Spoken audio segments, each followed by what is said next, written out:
Hey, what's up guys? This is Scarecrow1133 from Undying Chaos, and I'm adjusting myself in my chair. This is a TDM gameplay on the map Raid. Ha, just joking. I'm just joshing. This is Assassin's Creed 3, and I just finished the storyline campaign, first player, single player, whatever you want to call it. I just finished it a couple days ago, so I'm not 100% synced.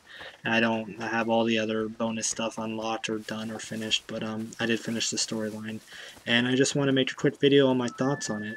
I'm a huge Assassin's Creed fan, and I was really excited for this one because it was going to be much different, and that's one reason why I liked it, and that's also one reason why I don't like it. Why I don't like it is because two reasons. One, I mean, I do like the game, but the two main reasons why I don't like the game as much as others is I'm a huge fan of the history of the Renaissance era, which is when the last couple games took place.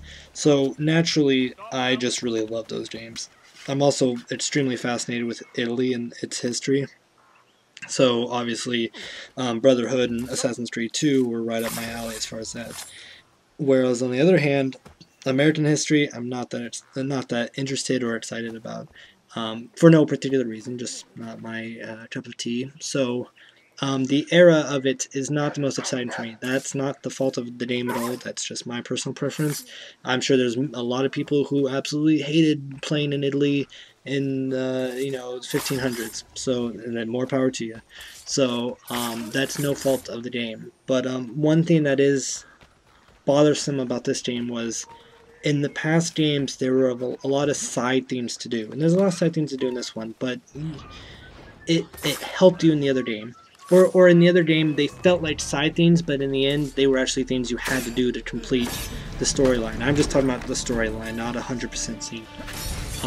In the other games, there were tombs you had to go and explore and find its secrets or whatever. And those were kind of side missions or side quests because you could do them anytime you wanted. You didn't have to do it when the game told you. You could do it right away when you unlocked that area, or you could wait around. But eventually you had to do it to finish it. And this game just doesn't have those moments. It doesn't have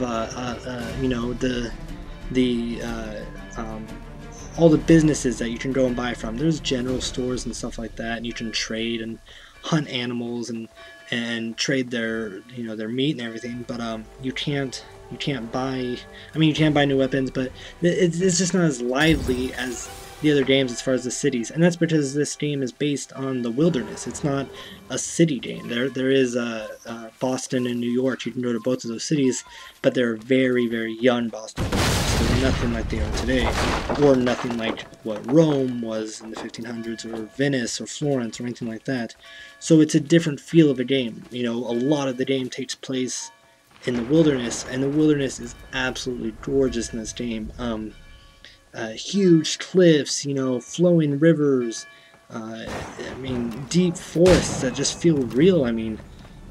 You run into all sorts of animals, and there's some animals you don't want to run into. I think you'll even see me run into an animal in this video where I hide or I run away. I'm not going to go mess with it because the animals they kill you, and they're not easy to defeat if you get into a scrap with them. So the best thing to do is just to run away and jump off the nearest cliff. And so the wilderness is wonderful, especially when it's snowing, and it feels so. I live in a very snowy, cold place in North Dakota and Minnesota, and this game feels like that when I'm playing it. It's snowy out, and it actually makes me just think about in the old days when they did come here and it was just a harsh winter, and they just kind of dealt with it. I complain when I'm sitting inside my heated apartment, with my warm clothes on, that it's too cold out, when they were out there living in that cold. It really feels amazing, whether it's snowing or not snowing. But that's also kind of the fault of the game, in my opinion. It's just my opinion. Where it's because it's so wide open, there's not like a lot of, for some reason there's just not a lot of stuff to do. There's side quests and stuff, but it just felt like the other games were more lively. There were millions of people in the game, walking around the streets, Whereas this game, you know, you're trying to out in the wilderness by yourself and with a couple of deer and a couple of rabbits and some foxes. It's not as busy as the other game, which, you know, it is more of an opinion. It's not the fault of the game. You know, if you liked the big cities and you know, like I did, then this game won't be as exciting to you. But if you didn't like the big cities and you like the wilderness, then perfect, the game's for you. As far as the storyline, Assassin's Creed always has great stories. If you haven't played the other games and you want to pick up this game, you don't need to play the other games, but you'll understand more if you do. The story is very deep in story, and I'm guessing that if people just played this game just based on commercials, they wouldn't realize that there's a whole story, that the whole point of the game actually takes place in current day. You know, people who've never played Assassin's Creed probably wouldn't really realize that. And so you might want to play the other games, but at the same time, right when you fire up this game, they kind of give you a rundown of what's happened the last couple of games. At least what happened in the present day era, not the flashbacks, or I'm not going to get into it for if you haven't played it, you haven't played it, but anyway, so the story is obviously very deep, and if you've played it and you've finished the game, you obviously probably have lots of questions like I do, and you're really interested in what they're going to do with it. But I just want to make this video and give out my thoughts. You know, I really did like the game. It's not my favorite. They have a really, you know, a lot of great new animations as far as fighting and jumping through the wilderness is a lot of fun. It's a lot of fun to go, you know, miles without ever touching the ground. That might be a little overestimation, but I mean, it's true that you can just jump around while jumping on rocks and trees, and the trees are set up. You know, once you get used to it, you can really see where the trees, where they allow you to jump around, and you can just jump around the forest and the trees, and it feels real. It feels like a real forest. You know, honest to God, it makes me just want to leave this basement and go out into a deep forest. So it has a really great feeling to it. It's a lot of fun.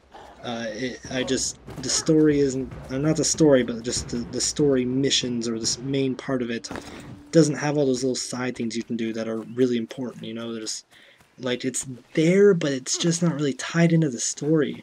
It's if you play Call of Duty, it's like going from Black Ops to Modern Warfare 3. Like, they just took out a lot of the side things that didn't really matter a whole lot to the story. They just added to it. And, I mean, maybe part of it's just I don't really care about American history, you know, but I just thought it was cool, you know, getting things for Leonardo da Vinci and, you know, hanging out with, you know, people of the Renaissance era, but, you know, so that's my main gripe. It's just all the little side things were gone, or they just weren't important. But, anyways, that's my view on Assassin's Creed 3. Maybe I'll make a couple more videos.